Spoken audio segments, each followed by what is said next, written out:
अशहदु अल्ला इलाहा इल्लल्लाह।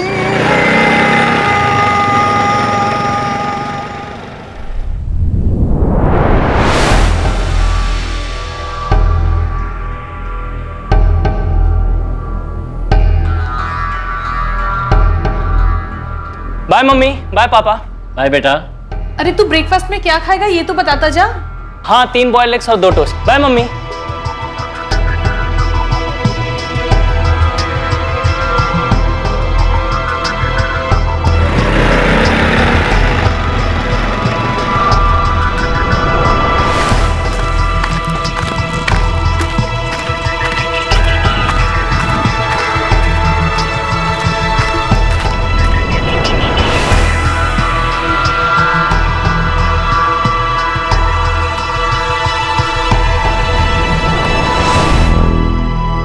अक्सर लोग टिप्पणी करते हैं, मीम्स बनाते हैं कि अगर आप किसी पर भरोसा करते हैं तो क्राइम पेट्रोल का एक एपिसोड देख लीजिए, आपका सारा भरोसा गायब हो जाएगा। पर जिंदगी कोई मीम नहीं है जिसका मजाक बनाया जा सके, क्योंकि सच अक्सर कल्पना से ज्यादा भयानक होता है।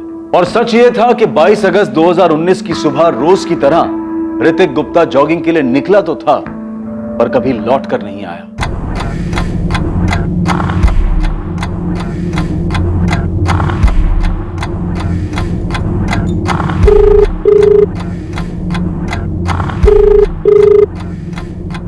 मम्मी, हो सकता है वो रनिंग करते करते दूर चला गया हो, आ जाएगा वापस। सुनील 9:30 बज रहे हैं, 10 बजे उसे कॉलेज भी जाना रहता है। अरे तो हो सकता है आज वो कॉलेज बंद करने की सोच रहा हो। अरे मुझे देर हो रही है, मैं निकलता हूँ मम्मा। अच्छा सुनील, तुम वो विमला देवी पार्क के सामने से ही गुजरोगे ना, एक बार जरा अंदर झांक के देख लेना। ऋतिक अगर दिख जाए तो उसे घर भेज देना। अरे मम्मी, मुझे बहुत सारे काम है आज, वो आ जाएगा जब आना होगा। बाय।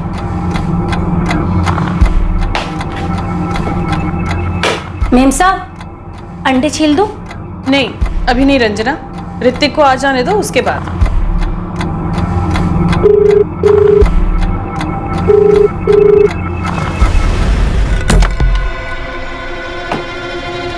अरे भैया सुनो, मेरा बेटा ऋतिक रोज सुबह यहाँ जॉगिंग के लिए आता, आज भी घर से निकला था लेकिन वापस नहीं पहुंचा। जरा देखिए अंदर तो नहीं है। सुबह अभी तो दोपहर के 2:30 बजे और पार्क बंद होने का समय सुबह 11 बजे का ही है, तो अंदर कैसे होगा? ये मेरे भाई ऋतिक की फोटो है, आपने से बाहर निकलते हुए देखा? अब यहाँ इतने लोग आते जाते हैं, कितनों की शक्ल याद है? अरे लेकिन एक बार देख तो लीजिए, या फिर हमें देखने दीजिए। देखिए पार्क 4 बजे खुलता है, आप लोग तब आकर देखिए। आंटी, हमने पूरा कॉलेज चेक कर लिया पर ऋतिक यहाँ कहीं भी नहीं है, और वैसे भी जॉगिंग वाले कपड़ों में तो कॉलेज नहीं आएगा। धीरज बेटा, ऋतिक ने तुम्हें या अजय को कुछ बताया था कि वो जॉगिंग के बाद कहीं और जाने वाला है, या उसका कोई प्लान है? नहीं आंटी, ऐसा तो कुछ नहीं बोला था ऋतिक ने, और मैं खुद उसको कब से फोन ट्राई कर रहा हूँ, रिंग हो रहा है पर वो उठा नहीं रहा। सुबह से मैं भी उसका फोन ट्राई कर रही हूँ, वो मेरा फोन भी नहीं उठा रहा है। और सुनील और उसके पापा, वो तो विमला देवी पार्क में भी देखा है, वो वहाँ भी नहीं है। धीरज, यार कैंटीन, लाइब्रेरी सब जगह चेक किया, पूरा कॉलेज छान मारा, लेकिन ऋतिक कहीं नहीं मिला। मिलेगा भी नहीं, क्योंकि वो कॉलेज के लिए नहीं जॉगिंग के लिए निकला था। अब उन कपड़ों में वो कॉलेज तो आएगा ही नहीं, और वैसे उसकी बाइक भी तो घर पर ही है ना। अबे गया तो गया कहाँ? मेरा बेटा ऋतिक बहुत हेल्थ कॉन्शियस है, रोज सुबह 7 बजे जॉगिंग के लिए जाता है। आज भी गया था लेकिन फिर घर वापस नहीं लौटा। जॉगिंग के बाद जिम वगैरह कहीं क्या होगा? नहीं सर, दरअसल उसने आधा जिम तो अपने रूम में बना रखा है, सारे इक्विपमेंट्स हैं उसके पास। जिम, ट्रेडमिल, वेट ट्रेनिंग वो सुबह नहीं शाम को करता है, कॉलेज से आने के बाद।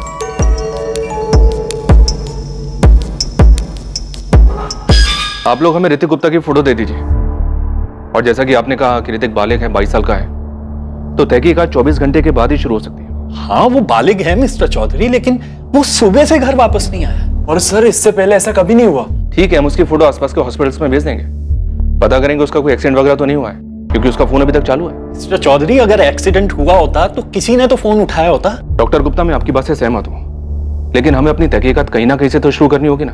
देखिए, ऋतिक का फोन ऑन है, इसलिए हम इस केस को डायरेक्टली मिसिंग केस के साथ नहीं जोड़ सकते। फिरौती का कोई कॉल वगैरह? नहीं, अभी तक तो नहीं।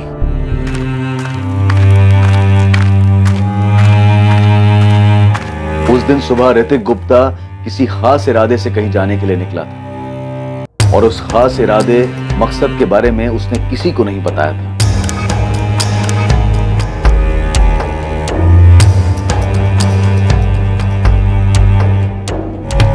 और वहीं दूसरी तरफ 22 साल की तनास कुरैशी हर रोज की तरह कॉलेज के लिए तैयार होकर घर से निकली थी, लेकिन बीच रास्ते में कहीं वो अपना रूप बदलकर एक नया रूप धारण कर लेती। वो रूप जो उसे पसंद था,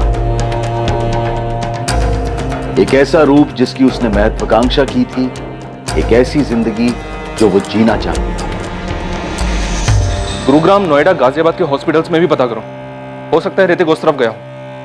सर, ऋतिक गुप्ता के फोन की लोकेशन ट्रैक हो गई है। फोन अभी भी ऑन है और साकेत एरिया में एक्टिव है। मैं अपनी टीम के साथ निकल रही हूँ। ठीक है नेहा, पता करो, देखो कहीं ये लड़का हमारे साथ आंख मिचौली का खेल तो नहीं खेल रहा है। अजय, धीरज, तुम तीनों बेस्ट फ्रेंड्स हो। तुम दोनों का बेस्ट फ्रेंड ऋतिक सुबह सुबह कहीं जाने का प्लान बनाता है और तुम दोनों को कोई आइडिया ही नहीं। सर, उसने ऐसा कोई प्रोग्राम बनाया ही नहीं होगा। और सर अगर बनाया भी होगा तो उसने हमें नहीं बताया। वैसे भी सर ऋतिक बिल्कुल भी वैसा नहीं है कि वो कुछ इस तरीके की हरकत करे और अपने पेरेंट्स को बिना बताए कहीं छुप कर बैठ जाए। इंस्पेक्टर साहब, मेरे बेटे का कुछ पता चला? डॉक्टर गुप्ता, हमारे 3 कांस्टेबल्स ने विमला देवी पार्क के सिक्योरिटी गार्ड्स के साथ बात की। ये कंफर्म हो गया है कि आपका बेटा ऋतिक रोज सुबह वहां जॉगिंग के लिए जाता था। डॉक्टर गुप्ता, विमला देवी पार्क में 2 सिक्योरिटी गार्ड हैं। एक जिसकी ड्यूटी सुबह 8 बजे से लेकर रात के 8 बजे तक होती है, जिसके साथ आपकी बातें, और दूसरा जिसकी ड्यूटी रात के 8 बजे से लेकर सुबह के 8 बजे तक होती है। वो पहचानता है आपके बेटे ऋतिक, और उसका कहना है कि 22 अगस्त को आपका बेटा ऋतिक वहां जॉगिंग के लिए आया ही नहीं था। हाँ साहब, ये लड़का रोज सुबह यहाँ आता है। कल भी आया था? नहीं साहब, कल नहीं आया था। कल शाम मुझे अशरफ ने बताया कि इसके भाई और पापा इसे यहाँ ढूंढने आए। ऋतिक का किसी के साथ कोई लड़ाई झगड़ा हुआ हो, किसी ने उसके साथ जोर जबरदस्ती की, ऐसी भी कोई रिपोर्ट फाइल नहीं। और सर पूरा 1 दिन निकल गया और ऋतिक अभी तक घर वापस नहीं आया। सर उसका फोन अभी तक ऑन है। हमने काफी देर तक ट्राई की लेकिन वो फोन नहीं उठा रहा। ऋतिक की कोई लड़की दोस्त या कोई गर्लफ्रेंड? सर होती तो हमें 100% पता होता। वो कुछ छुपाता नहीं हमसे। हाँ सर, मैक्सिमम टाइम हम लोग साथ में ही रहते हैं। कॉलेज में भी और इवन कॉलेज के बाद भी हम लोग साथ में ही घूमते हैं। सर, कहीं ऋतिक किडनैप तो नहीं हुआ है? शायद ऋतिक किडनैप हुआ हो। आपको किसी पर शक है जो ऐसा कर सकता है? आप एक डॉक्टर हैं, जाहिर सी बात है अच्छी खासी इनकम होगी आपकी। शायद इस पर किसी की नजर है। पर सर मुझे ऐसा कोई याद नहीं आ रहा जो ऐसा कुछ कर सकता है। ऋतिक की मां अपने बेटे के लिए काफी परेशान थी और लगातार उसके फोन पर कॉल कर रही थी। दूसरी ओर फोन पर लगातार रिंग जा रही थी पर कोई जवाब नहीं दे रहा था। क्या लोकेशन दिखा रहा है अभी? और वहीं दूसरी तरफ ऋतिक के फोन की लोकेशन लगातार बदल रही थी। उसके फोन की लोकेशन दिल्ली के अलग अलग इलाकों पर दिखाई दे रही थी। क्या लोकेशन फिर चेंज हुई है क्या? कभी उसके फोन की लोकेशन चांदनी चौक दिखाई देती तो कभी इंडिया गेट। पुलिस की टीम हर गतिविधि पर लगातार नजर बनाए हुए थी पर उसे पकड़ नहीं पा रही।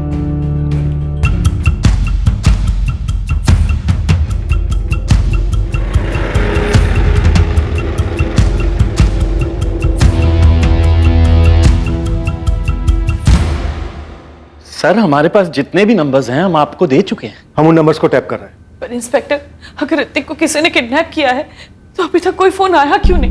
निशा जी, इस बात को लेकर हम भी हैरान हैं कि अभी तक कॉल आया क्यों नहीं है। हमने हमारे 3 कांस्टेबल सिविल ड्रेस में आपके घर के बाहर तैनात कर दिए, वो नजर रख रहे हैं। डॉक्टर गुप्ता, मैं फिर एक बार आपसे पूछ रहा हूँ, आपकी किसी के साथ कोई दुश्मनी, कोई झगड़ा हुआ हो किसी के साथ? नहीं इंस्पेक्टर साहब, ऐसा कोई भी नहीं है। सर अभी ऋतिक के फोन की लोकेशन क्या है? फोन ऑफ है अभी, लेकिन हैरानी की बात यह है कि पूरा दिन दिल्ली के अलग अलग एरिया में फोन ऑन रहता है और रात को किसी एक लोकेशन पे जाके फोन ऑफ हो जाता है। इंस्पेक्टर साहब, मुझे मेरा बेटा वापस चाहिए, बिल्कुल सही सलामत। उसके लिए मैं किसी को कुछ भी देने को तैयार हूं। डॉक्टर गुप्ता, पहले कोई मांगे तो सही। वैसे कौन हो सकता है ये मांगने वाला?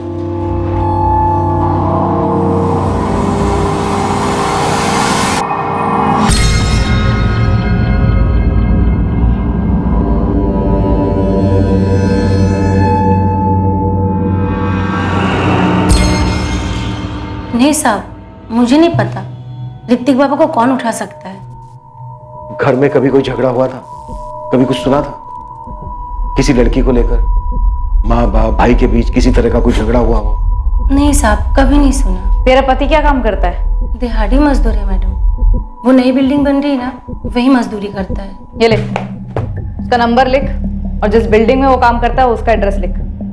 साहब आप मुझ पर शक कर रहे हैं? देखो सीधा सीधा बता दोगी तो शक नहीं करेंगे। बताओ कहाँ है रितिक? साहब मुझे नहीं पता, मैंने ऋतिक बाबा के साथ कुछ नहीं किया है। तूने नहीं किया तो किसने किया? ऋतिक गायब है 3 दिन से, या तो तूने किया या करवाया है। मुझे नहीं मालूम मैडम, मैं यहाँ काम करती हूँ, अपने काम से मतलब रखती हूँ और इस कॉलोनी में और 4 घर में काम करती हूँ कई साल से। गुप्ता साहब के यहाँ तो मैं 1 साल से काम कर रही हूँ, चाहे तो आप उनसे पूछ सकते हैं। 1 साल से? तुझसे पहले वहां कौन काम करता था? ईशा, क्या कोई ऐसी वजह थी कि ऋतिक इस घर को हम लोगों को छोड़कर चला जाए? क्यों जाएगा वो? और अगर ऐसी कोई बात होती तो वो हमें बताता ना। पापा, मैंने ऋतिक का अकाउंट चेक किया है, उसने अकाउंट से अभी तक एक बार भी पैसे नहीं निकाले। जॉगिंग पे जाते हुए वो अपना वॉलेट कभी साथ में लेके नहीं जाता। वॉलेट भी घर पे है तो चला कहाँ गया ये लड़का? Uncle, aunty. अजय, धीरज, कुछ पता चला ऋतिक का? नहीं आंटी, हमने कॉलेज के सारे फ्रेंड से पूछा पर किसी को कुछ पता ही नहीं है। धीरज, अजय, बेटा एक बात सच सच बताना, क्या ऋतिक की कोई गर्लफ्रेंड है? अंकल अगर होती तो हम लोग आपको जरूर बताते। हाँ, और अगर ऐसा कुछ होता तो वो आपको खुद ही बता देता। कॉलेज में किसी के साथ कोई झगड़ा हुआ था उसका? भैया ऐसा तो उसका कोई झगड़ा नहीं हुआ।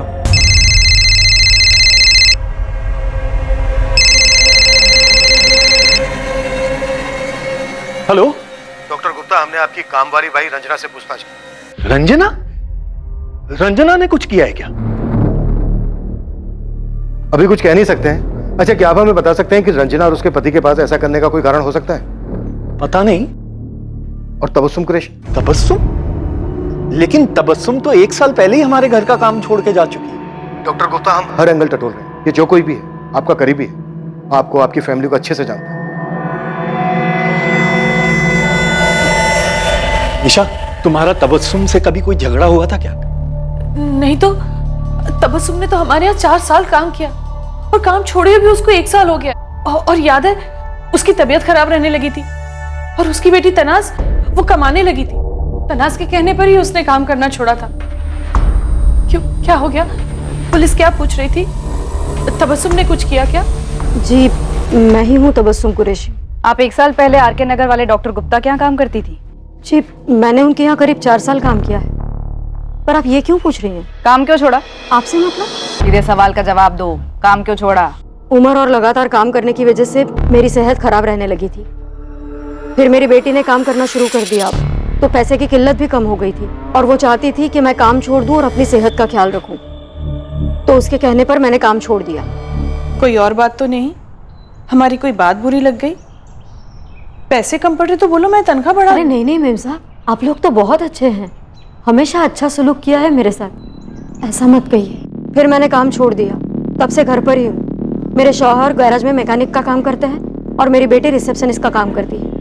अब आप बताएंगी कि आप ये सब क्यों पूछ रही हैं? डॉक्टर गुप्ता का बेटा ऋतिक 3 दिन से लापता है। क्या? या अल्लाह, ऋतिक बाबा कहाँ गए? ऋतिक के लापता होने की वजह के बारे में किसी को कुछ नहीं पता था, पर गुप्ता परिवार और तबस्सुम कुरैशी परिवार के बीच एक तार जुड़ी थी और यह बात ऋतिक से जुड़ी थी जो कभी किसी के सामने नहीं आई थी। तबस्सुम कुरैशी और गुप्ता परिवार भी इस बात से अनजान थे, लेकिन अब यह बात सामने आने वाली थी। धीरज, अजय, देखो तुम्हें जो कुछ भी पता है मुझे बता दो, झूठ मत बोलना। तुम्हारी शक्लों पे साफ दिख रहा है कि तुम कुछ जानते हो। धीरज, मैं तुमसे पूछ रहा हूं क्या बात है? अजय बोल, क्या बात है? क्या छिपा रहे हो? सर, ये ऋतिक गुप्ता या तो किडनैप हुआ है या किसी के जाल में फंस गया या फिर ये सारा कुछ ऋतिक का किया धरा है। कॉल रिकॉर्ड से मिला कुछ? एक नंबर मिला है, 444920 और ये नंबर फर्जी है? पूरी तरह से फर्जी है। फरीदाबाद का एड्रेस है, किसी राजू वर्मा के नाम पे रेस्टोरेंट, पीपेड से मैं सर। और इस नंबर से ऋतिक के फोन पर पिछले 2 हफ्तों में, मतलब 8 अगस्त से लेकर 22 अगस्त तक की बात हुई है। और इस नंबर से ऋतिक के फोन पर लास्ट कॉल 22 अगस्त की सुबह 7:45 पर आया था। अरे कहाँ हो तुम? मैं पहुंच गया। ये जो फर्जी नंबर है राजू वर्मा के नाम पर, इसकी मोबाइल लोकेशन क्या है? सारे कॉल्स आरके नगर लोकेलिटी से किए गए। आरके नगर? यहीं तो डॉक्टर गुप्ता भी रहते हैं। जी हाँ सर। कहीं ये घर का मामला तो नहीं है? आई मीन घर के अंदर का।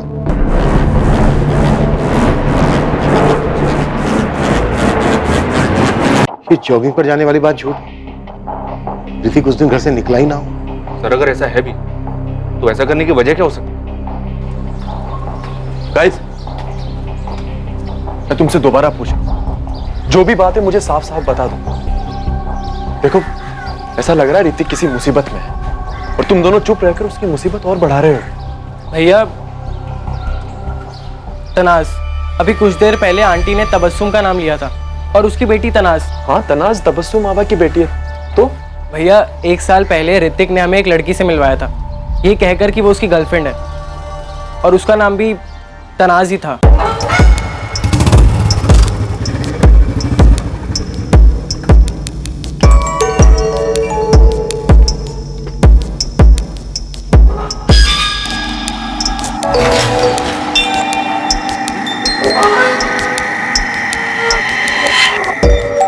चिल गाइस, इतना आंखें फाड़ फाड़ के क्या देख रहे हो तुम दोनों? हाँ, मीट माय गर्लफ्रेंड तनाज। हाय। तनाज तबस्सुम आपा की बेटी, हमारे घर में काम करने वाली की बेटी। पता नहीं भैया वो ही लड़की है या नहीं, पर जब हमने तनाज का नाम सुना तो हमें ये बात याद आई। धीरज और अजय ने ये पुलिस को बताया? शायद अभी तक नहीं बताया, लेकिन बताएंगे जरूर।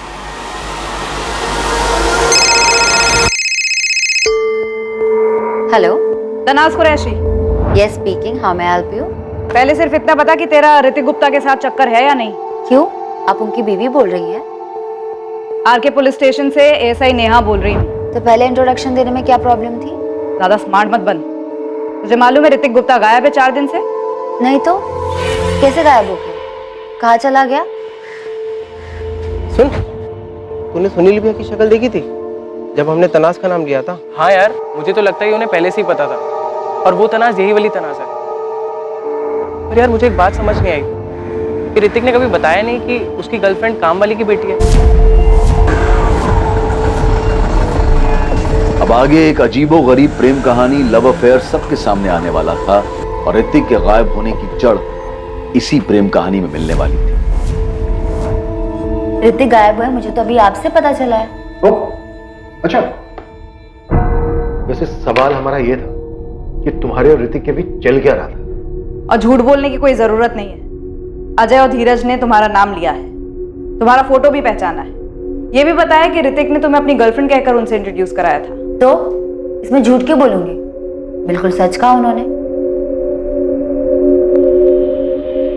कैसे फंसाया तुमने ऋतिक को? Mind your language inspector.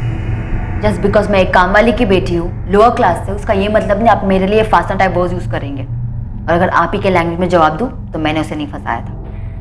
तुम्हारा ऋतिक के साथ अफेयर कैसे शुरू हुआ? तुम उसकी गर्लफ्रेंड कैसे बनी? ये लंबे सही है? मैंने कोई जालवाल नहीं बिछाया था। अम्मी की तबीयत खराब थी तो मुझे उनके घर ले गई थी काम के लिए। ये 2 साल पहले की बात है। नमस्ते मैम साहब। मैम साहब, वो मेरी तबीयत जरा खराब है तो 2-3 दिन तक नहीं आ पाऊंगी। क्या हुआ तबस्सुम? डॉक्टर को दिखाया तुमने? बस जा ही रही हूँ। ये मेरी बेटी है तनाज, 2-3 दिन तक यही काम संभाल लेगी मैम साहब। वो सब ठीक है, तुम जाओ पहले साहब के क्लिनिक से दवाई ले लो। बस अभी जा ही रही हूँ दवाई लेने। ठीक है, अपना ध्यान रखो। आओ बेटा तनाज।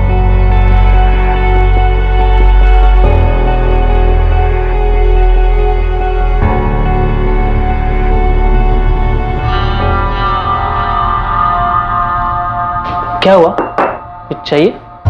जी वो झाड़ू लगानी थी, मैडम ने कहा था कि इस कमरे से शुरू करना। अच्छा, तुम्हें पहले कभी नहीं देखा? नहीं आई हो यहाँ पे? जी वो मेरी अम्मी यहाँ काम करती हैं। अच्छा एक काम करो, दूसरा कमरा कर लो, इसे बाद में कर लेना। जी।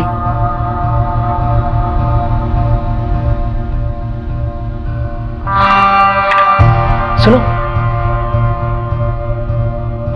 तुम्हारा नाम क्या है? तनाज। अच्छा तनाज, एक काम करो, 2 टोस्ट भी ले आओ। जी।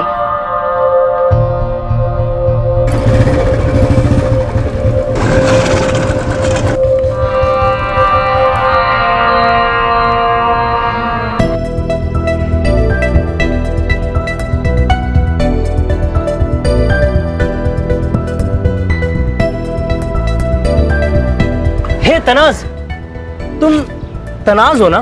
जी। मतलब तुम वही तनाज हो जो मेरे घर पे काम करती है, तबस्सुम आपा की बेटी तनाज। अच्छा, कहाँ जा रही हो? कॉलेज। कॉलेज?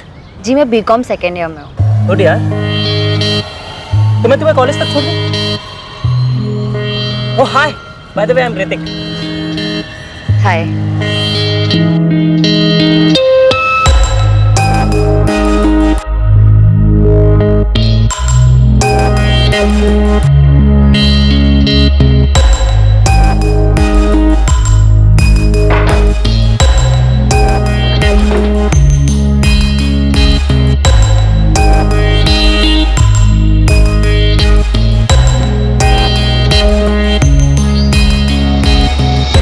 लव स्टोरी और अफेयर जो भी था वो दोनों तरफा था। मैंने नहीं, उसने सामने से अपना हाथ बढ़ाया था, मैंने हाथ पकड़ लिया। ये तेरे दोनों रूप, धूप छांव, ये क्या है? ये स्टेटस मेंटेन कैसे करती हो?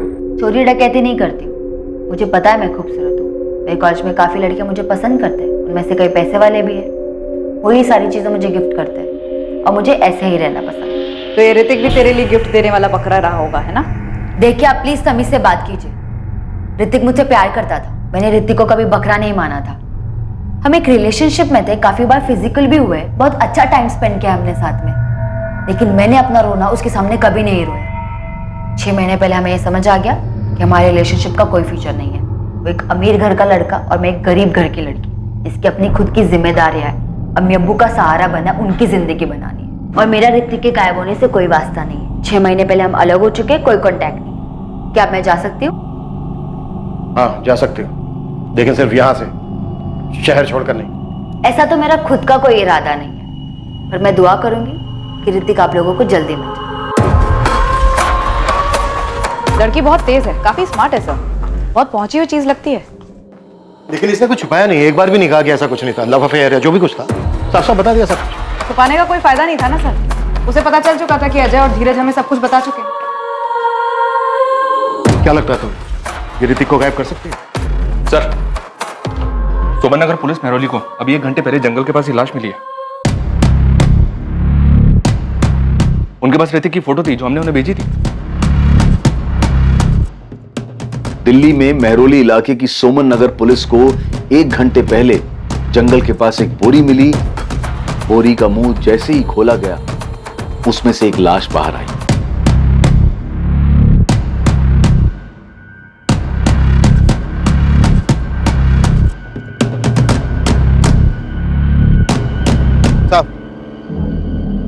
ये तो आर के नगर मिसिंग केस वाले लड़के की बॉडी, जिसकी फोटो आर के नगर पुलिस स्टेशन वालों ने भेजी थी। इसका नाम ऋतिक गुप्ता है। पापा, किसका फोन था पापा? पुलिस का? क्या कहा उन्होंने? ऋतिक की खबर मिली कुछ? पुलिस को ऋतिक की बॉडी मिली।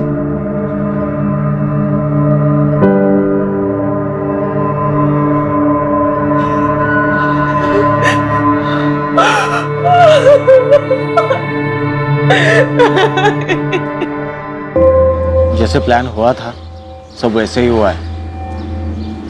पुलिस को उसकी लाश मिल गई, अब आगे बोलो क्या करना है। हाँ, मैंने वो ऋतिक का फोन तोड़ के फेंक दिया था।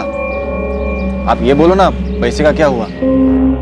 ये देखिए, बुरी तरह से सर के पीछे से वार किया गया। ऐसा लग रहा है डॉक्टर जैसे किसी भारी चीज से मारा हो। मारने के बाद गला भी घोटा गया है, ये कंफर्म करने के लिए कि कहीं जिंदा तो नहीं है। बोरी में कोई सुराग नहीं मिला सर। ऑर्डर बहुत ही चालाकी से किया गया है। लड़का 22 तारीख को गायब होता है, फिर गुमराह करने के लिए फोन 3 दिन तक इधर उधर घूमता है और फिर डेड बॉडी मिलती है। सर आपने एक बात नोटिस की, डेड बॉडी तब मिलती है जब तनाज का एंगल सामने आता है। तुम्हारे लिए इस केस में सबसे बड़ी सस्पेक्ट तनाज है। सस्पेक्ट करना तो एक बात है, लेकिन मुझे स्ट्रॉन्ग डाउट है इस लड़की पर। ऋतिक का यूं गायब होना, उसका मर्डर होना इस तनाज से जुड़ा हुआ जरूर है। दोनों के बीच में क्लास डिफरेंस देखिए सर, अजीब नहीं है? उससे भी अजीब बात तो यह है कि गुप्ता फैमिली की नाक के नीचे ये अफेयर चल रहा था और उन्हें इस बात का पता ही नहीं था। नहीं, ये रॉड का घाव नहीं। आप ये घाव देख रहे हैं कितना बड़ा है? ऐसा घाव रॉड से नहीं आता। रॉड नहीं है तो फिर और क्या है? ये कोई भारी चीज रही होगी, जो भारी के साथ साथ आगे से चपटी भी होगी। दरअसल उसने आधा जिम तो अपने रूम में बना रखा है, सारे इक्विपमेंट्स हैं उसके पास। ये डंबल हो सकता है क्या डॉक्टर? अब मुमकिन है?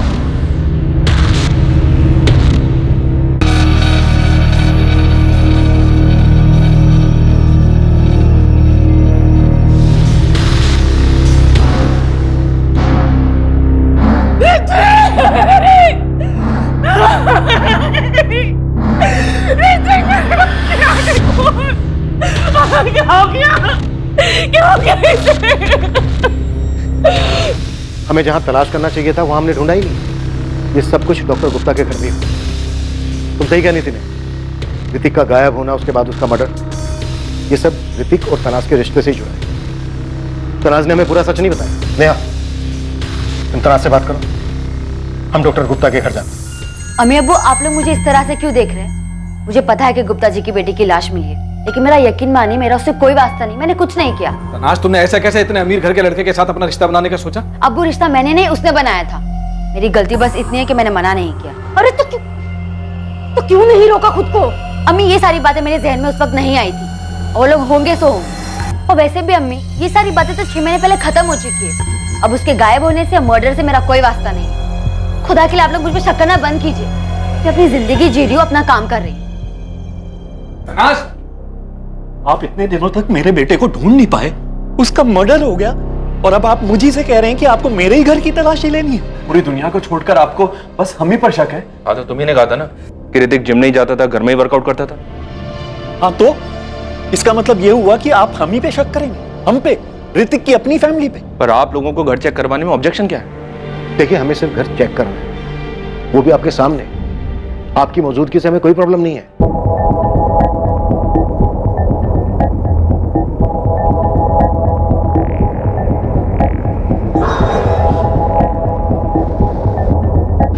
ऋतिक के सिर के पीछे जो घाव मिला है पोस्टमार्टम रिपोर्ट में, पुलिस का मानना है कि वो डंबल से मारा गया।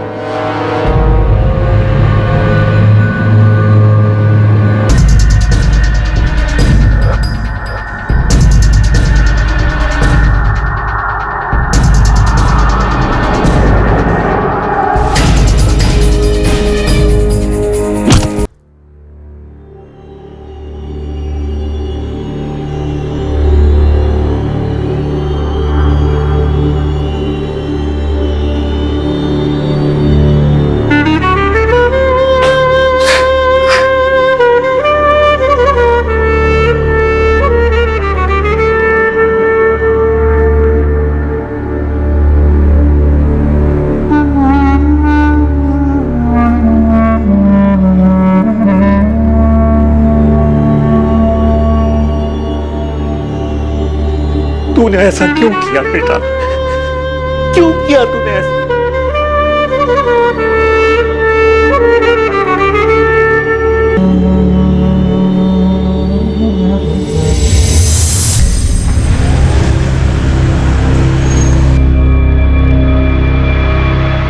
क्या ऋतिक की हत्या के पीछे उसके अपने परिवार का हाथ था? और क्या इसकी वजह तनाज और ऋतिक का रिश्ता था? अब सिर्फ सच बताओ। सच मैं आपको पहले ही बता चुकी हूँ। ऋतिक और मेरा रिश्ता 6 महीने पहले खत्म हो चुका है। मेरी उसकी 6 महीने से कोई बातचीत नहीं है। अब अगर मेरे ब्रेक ऑफ के बाद वो मुझे लेके सीरियस हो गया था और अपने पेरेंट्स से अड़ गया था कि वो क्लास डिफरेंस में नहीं मानता, तो मुझे इस बात की कोई जानकारी नहीं है। लेकिन मुझे ये बात समझ में ही नहीं आ रही कि जब उसके और मेरे बीच सब खत्म हो चुका था, तो अपने पेरेंट्स को क्यों बताएगा, और उसके पेरेंट्स गुस्से में ऐसा कोई कदम क्यों उठाएंगे? तो तुम्हारा कहना है उसकी फैमिली ने उसे नहीं मारा? मैं बस ये कहना चाहती हूँ, मुझे नहीं पता उसे किसने मारा और क्यों मारा। मेरा उसका एक रिश्ता था जिस रिश्ते की आप पूरी तरीके से बैंड बजा चुके हो। मुझे समझ नहीं आता, कभी कभी लगता है कि मैं खुद एक्सेप्ट कर लूं कि हाँ मैंने उसे मारा था। परेशान कर दिया आप लोग ने मुझे। एक लड़के का मर्डर हुआ है, यहाँ कोई मजाक नहीं चल रहा है। मजाक ना आप लोग कर रहे हैं। 4 दिन से वो गायब था, तब तो आप उसे ढूंढ नहीं पाए, और अभी सब नाटक करे कि उसे किसने मारा और क्यों मारा। मैं नहीं जानती उसे किसने मारा।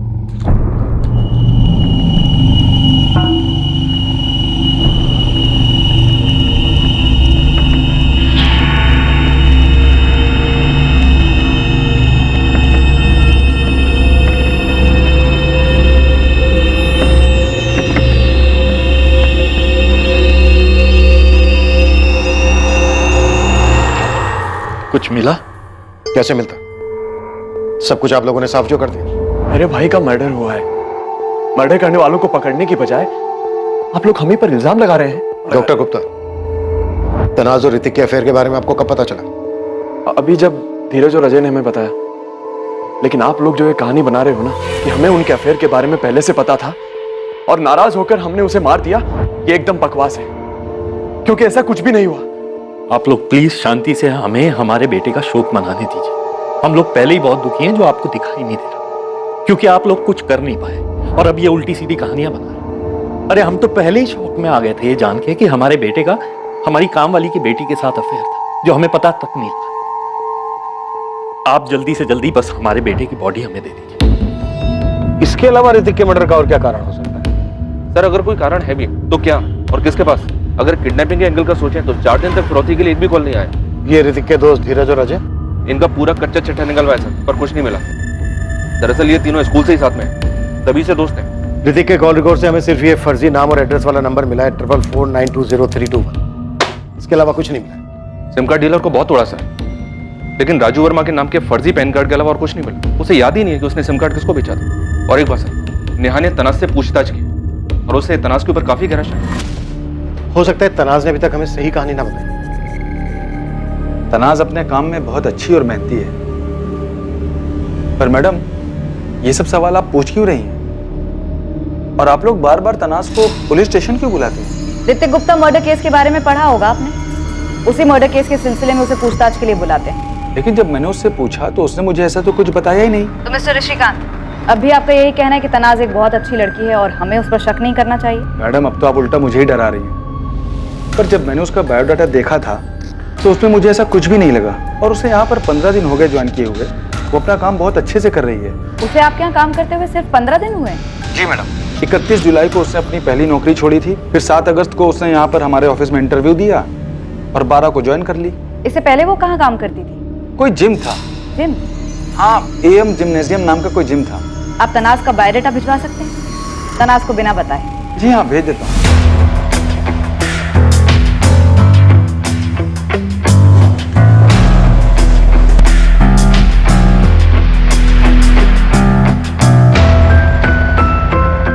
हाँ जी, गिरधरलाल चौहान ही बोल रहा हूँ। ये नीलम कॉम्प्लेक्स में शॉप नंबर 24 जो है, इसके आप ओनर हैं या ब्रोकर? हो जी, वो मेरी दुकान है, मालिक हूँ उसका। आपको दुकान किराए पर चाहिए क्या? असलम मुईउद्दीन चला रहा था इस जिम को। वही घर आकर चाबी दे गया और कह रहा था कि रेंट बहुत भारी पड़ रहा है, अब और नुकसान नहीं झेल पाएगा। हमें असलम मोइनुद्दीन का नंबर दो और हाँ, जिम की चाबी भी। मैं जिम चेक कर। सर नंबर तो मैं आपको दे दूंगा, लेकिन जिम तो खाली पड़ा है। आप वहाँ क्या देखेंगे? ये ऋतिक गुप्ता है, उस जिम में आता था। ये तो वही लड़का है जिसकी कल अखबार में फोटो छपी थी। और ये इस लड़की से मिलने आता था जिम में। ये तो जिम की रिसेप्शनिस्ट है सर, मगर मैं इस लड़के को नहीं जानता सर। मैं तो वहां सिर्फ किराया लेने जाता था। बाकी ये लड़का अगर जिम में आता भी है तो मुझे इसके बारे में कोई जानकारी नहीं है। जी मैं असलम ही बोल रहा हूँ। AM जिम मेरा ही था, मैं ही चलाता था। असलम, RK नगर पुलिस स्टेशन आ जाओ, कुछ बात करनी है। जी जान सकता हूँ किस सिलसिले में? अरे घबराओ मत, आ जाओ, बात करनी है। ओके?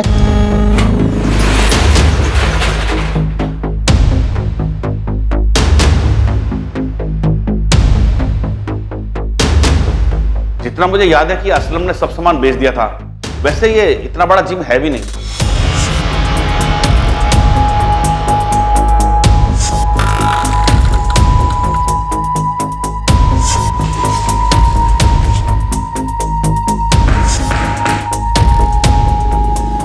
सर, मैडम, आप ये तो बताओ कि आप ढूंढ क्या रहे हो? जिम की रिसेप्शनिस्ट तनाज कुरैशी का अफेयर था ऋतिक गुप्ता के साथ।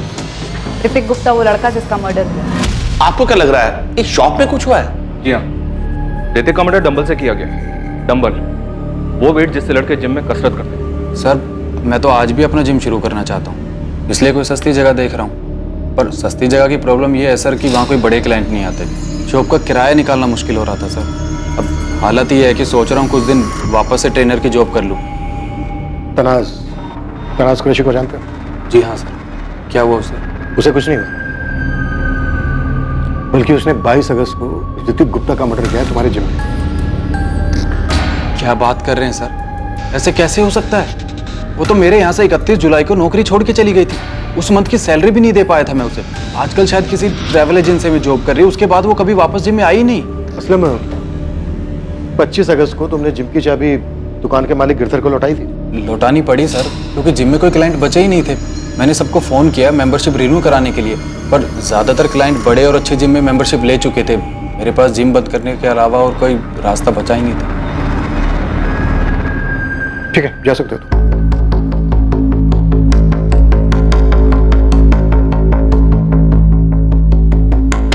सर जिम पूरा खाली कर दिया है और यहाँ ऐसा कुछ मिला भी नहीं जिससे अंदेशा हो कि यहाँ कोई मर्डर हुआ है। बट डेफिनेटली यहाँ कुछ हुआ है। सही कर रहे हो तुम, कुछ तो जरूर हुआ है वहां पर। ये तनाज अब भी सच नहीं बोल रही है। तनाज और ऋतिक का ब्रेकअप दोनों की मर्जी से नहीं हुआ और आई एम श्योर ये जिम वाला असलम भी कुछ छुपा रहा है। पुलिस असलम पर भी नजर रखे हुए थी ताकि उसके और तनाज के बीच कोई कड़ी मिल सके जिसकी वजह से वो ऋतिक की हत्या करने में शामिल था। पुलिस का मानना था कि ऋतिक की हत्या की वजह तनाज कुरैशी ही थी, लेकिन इस बात को साबित करने के लिए उनके पास कोई ठोस सबूत या संदिग्ध नहीं थे। क्या सच में ऋतिक की मौत के पीछे तनाज का ही हाथ था या फिर इस सब का जिम्मेदार उसका अपना परिवार था? पुलिस को अभी तक कोई बड़ी लीड नहीं मिली थी और सबसे बड़ा सवाल यह था कि ऋतिक का फोन किसके पास था जो उसे पूरे शहर में लेकर घूम रहा था, और वो फोन नंबर किसका था जिससे उसको आखिरी कॉल आया था। आखिर पुलिस को वो ब्रेक मिल ही गया।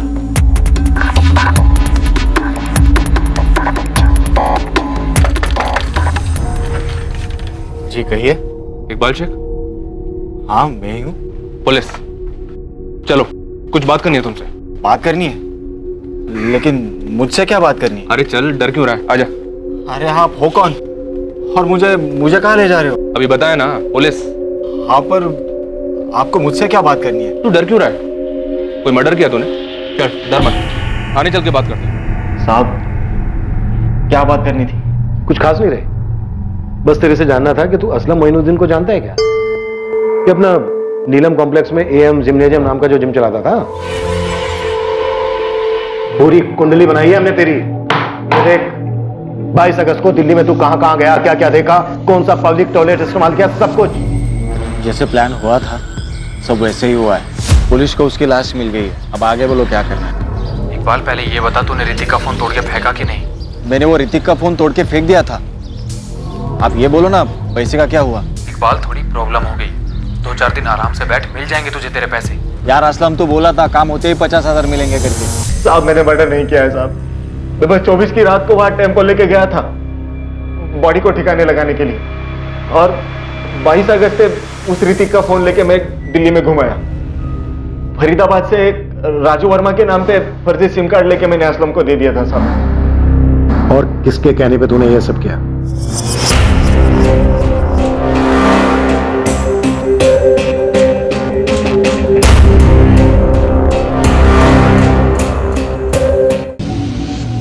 बहुत ही बारीकी से जांच करने के बाद पुलिस की इन्वेस्टिगेटिंग टीम इकबाल शेख तक पहुंच गई।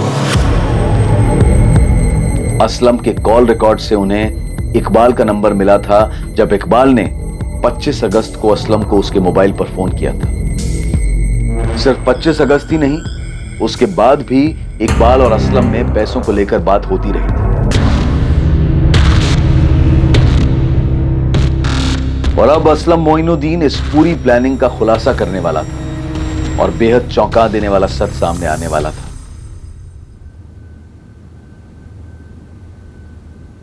देख, इसने तो सब कुछ प्यार से बता दिया है, अब तू सोच ले, मार खाने के बाद बताना है तुझे या फिर ऐसे ही बताएगा? सब गलती हो गई। गलती नहीं, मर्डर हुआ है। चल बोल। सब प्लान मेरा नहीं, तनाज का था।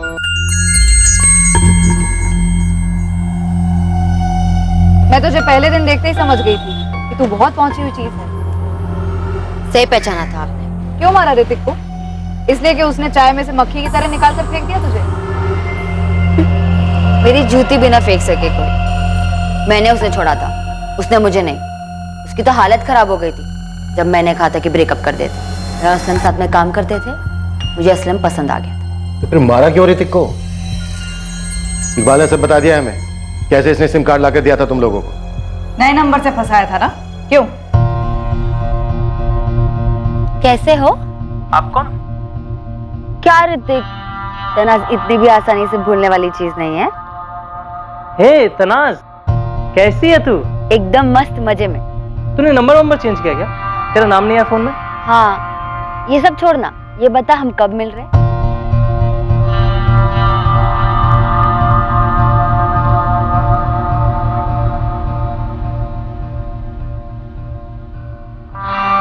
क्या यार तनाज, कहीं चलते हैं ना? कब तक ये रोज रोज वॉक पे जाते रहेंगे? हाँ यार, मैं भी यही सोच रही थी। तो फिर कल चले? तो कल मॉर्निंग वॉक पे आ, फिर मिलते हैं। वैसे जिम चले जाएंगे, मेरे काम का लास्ट दिन है, और वैसे भी जिम भी खाली होगा, कोई नहीं होगा वहाँ, तो इसी बहाने हमारे भी काम में आ जाएगा। पक्का ना? पक्का। कम हो गया, कल आ रहा है। अरे खाओ तुम, मैं पहुंच गया। क्या बात है, इतनी बेचैनी?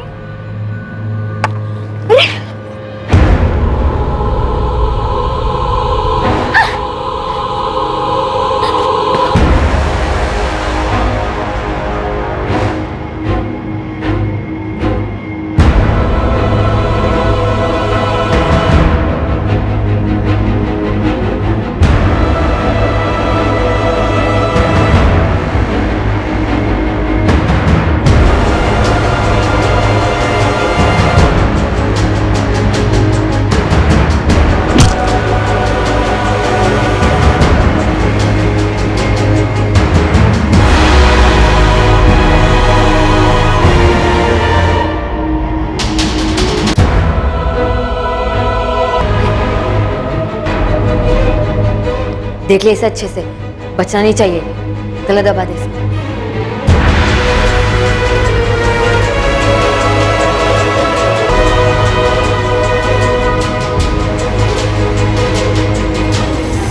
और फिर 24 तारीख को असलम ने इकबाल से टेम्पो मंगवाई और बॉडी को फिकवा दिया।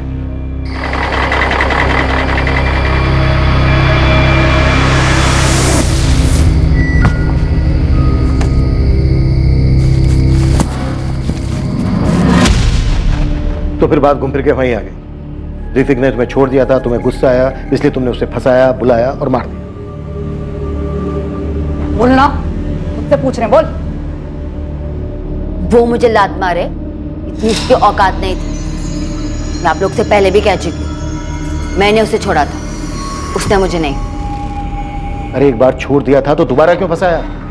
मारा क्यों उसे? अमीर मुर्गों को फंसाने की आदत है ना तेरी। अपने लिए नहीं मारा था, असलम के लिए मारा। मैं प्यार करने लगी थी इससे। मैंने एक ट्रैवल एजेंसी में इंटरव्यू दिया है, 25,000 सैलरी बोली है, अब देखते हैं कितना देते हैं। तेरा तो फिर भी कुछ हो जाएगा, मेरा पता नहीं। क्या क्या ख्वाब देखे थे सब अधूरे रह जाएंगे। देख तू टेंशन मत ले, तेरा भी जिम फिर से शुरू हो जाएगा। अरे पैसे चाहिए यार, कब तक ऐसे ट्रेनर की जॉब करके पैसे जोड़ पाऊंगा? एक मोटा तगड़ा अमाउंट चाहिए, 15-20 लाख रुपए। तो लाते हैं 15-20 लाख। 15-20 लाख कहाँ से लाएंगे? ये सीधी तरकीब से एक झटके में तो आने से रहे। किसको किडनैप कर ले? किडनैप किसको करेंगे? देख मेरे पास एक बकरा है, मेरे पीछे लट्टू था, कुछ महीने पहले मैंने ब्रेकअप कर दिया, बहुत हल्ला मचाया था उसने। कौन वो ऋतिक गुप्ता? हाँ भाई, बाप डॉक्टर है, बड़ा सा क्लिनिक है, बहुत पैसा है उनके पास, 15-20 लाख तो हाथ की मैल है उनकी। पर किडनैप करेंगे कैसे? बच्चा थोड़ी है वो। उसकी टेंशन मत ले, मैं उसे जब जहाँ बुलाऊंगी अपने आप आ जाए। चल मान ले वो आ गया, फिर क्या करेंगे? किडनैप करके पैसे मांगेंगे, उसके बाद जैसे ही उसे छोड़ेंगे सीधा पुलिस के पास जाएगा वो जानता है तुझे। छोड़ेंगे क्यों, मार देंगे। तो तुम लोगों ने बस ऐसे ही बैठे बैठे प्लान बना लिया उसे फंसा के मारने का? मारते नहीं तो क्या करते, वो पहचानता था मुझे। फिरौती भी मांगी थी तुम लोगों ने? नहीं, वहीं प्लान गड़बड़ा गया। पैसे मांगते उससे पहले ही आप लोग तनाज तक पहुंच गए थे। असलम, क्या पूछा पुलिस ने? उनके कुछ पूछने से पहले ही मैंने अफेयर और ब्रेकअप वाली बात बता दी। यार तनाज, ये पुलिस पहले ही तुम तक पहुंच गई। असलम, अब हम फिरौती नहीं मांग सकते, उन्हें मुझ पर पहले से ही शक था। ये तो बेमतलब लेने के देने पड़ गए ना। ये सब ना उस ऋतिक के बेवकूफ दोस्त अजय और धीरज की वजह से हुआ। गलत टाइम पर पहुंच गए और मेरा नाम सुनते ही सब बक दिए। वरना ऋतिक की फैमिली को हमारे बारे में कुछ पता कहा था। तो तुम लोगों ने पैसों के लिए यूं ही बैठे बैठे ख्याली पुलाव पकाया, ऋतिक को फंसाया, बुलाया और मार दिया। तनाज के माँ बाप को सच जानकर गहरा सदमा लगा था कि जिस बेटी को पैरों पर खड़ा करने के लिए उन्होंने सारी जिंदगी मेहनत की थी वो क्रिमिनल बन चुकी थी। उसी घर के बेटे का खून करके जहां उसकी मां ने 4 साल मेहनत करके उसके लिए अच्छी जिंदगी कमानी चाहिए। ऋतिक की फैमिली ये मान ही नहीं पा रही थी कि उनकी पीठ पीछे ऋतिक और तनाज का अफेयर चल रहा था। यहां तक कि दूसरी बार भी उनकी जानकारी के बिना यह अफेयर फिर से शुरू हुआ, जिसके माध्यम से तनाज ने ऋतिक को अपने जाल में फंसाया और अंत में वही उसकी दर्दनाक मौत का कारण बना। असलम मोइनुद्दीन, इकबाल शेख और तनाज कुरैशी को ऋतिक गुप्ता की हत्या करने के जुर्म में बुक किया गया है। ये बात सिर्फ चौंकाने वाली नहीं थी, बल्कि अविश्वसनीय थी कि तनाज कुरैशी को अपने किए पर जरा भी अफसोस नहीं था। यहां तक कि उसे इस भयानक हत्या को अंजाम देने में कुछ भी आपराधिक, कुछ भी गलत नहीं लगा था।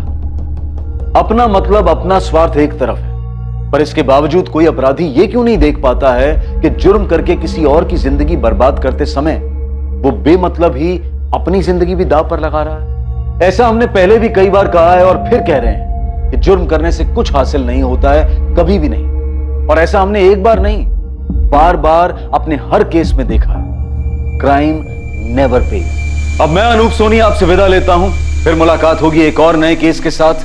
देखते रहें क्राइम पेट्रोल सतर्क, और याद रखें, क्राइम और आपके बीच में सिर्फ इतना फर्क है कि आप कितने सतर्क हैं। सतर्क रहें, सुरक्षित रहें। जय हिंद।